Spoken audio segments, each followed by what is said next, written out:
ನ್ಯೂಸ್ಗೆ ಸ್ವಾಗತ.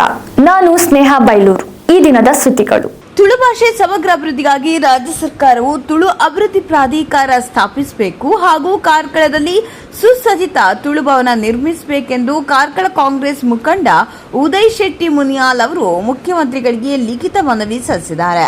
ಸಾವಿರಾರು ವರ್ಷಗಳ ಇತಿಹಾಸ ಹೊಂದಿರುವ ಹಾಗೂ ಯುನೆಸ್ಕೋದಿಂದಲೂ ಗುರುತಿಸಲ್ಪಟ್ಟ ತುಳು ಭಾಷೆ, ಸಾಹಿತ್ಯ ಮತ್ತು ಜಾನಪದ ಕಲೆಗಳ ಸಂರಕ್ಷಣೆ ಹಾಗೂ ಅಭಿವೃದ್ಧಿಗಾಗಿ ಪ್ರತ್ಯೇಕ ಪ್ರಾಧಿಕಾರ ಅಗತ್ಯವಾಗಿದೆ ಎಂದು ಅವರು ಮನವಿಯಲ್ಲಿ ತಿಳಿಸಿದ್ದಾರೆ.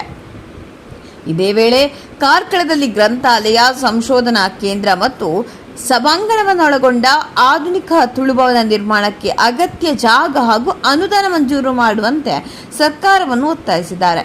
ತುಳು ಭಾಷೆಯ ಉಳಿವು ಮತ್ತು ಬೆಳವಣಿಗೆಗೆ ಸರ್ಕಾರ ವಿಶೇಷ ಗಮನ ಹರಿಸಬೇಕೆಂದು ಅವರು ಆಗ್ರಹಿಸಿದ್ದಾರೆ. ಕರಾವಳಿ ನಾಡಿ ಸುದ್ದಿ ಸಂತೆಯಲ್ಲಿ ಸತ್ಯದ ಜ್ಯೋತಿ.